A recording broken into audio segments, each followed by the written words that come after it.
Hello' everyone, মোৰ অন্য mini ব্লগলৈ আপোনালোক সকলোকে স্বাগতম। আৰু দেখিছেনে, আমি কোনো প্লান নাছিলে, ভাবিলোঁ আজি তিনিওটাই নিজৰ মাজতে সময় কটাওঁ।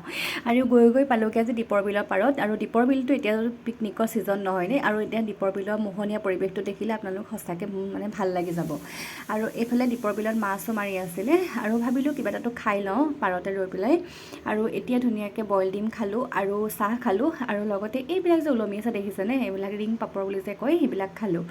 আৰু এইফালে যি খায় আৰু চবেই পায়, যি খায় আৰু আগলৈ গৈ ভাবিলোঁ অলপ ৰাণী ফালে ৰাস্তাৰ ফালে গ'লোঁগৈ। ৰাণীতে এইফালে ধুনীয়া এটা মুকলীয়া প্লেচ পালোঁ, আৰু তাতে নামি পেলাই আমি অকণমান ফুৰিলোঁ। আৰু এইফালে মিনি পিকনিকো খাই দেই, মানুহ আহিছে কিন্তু।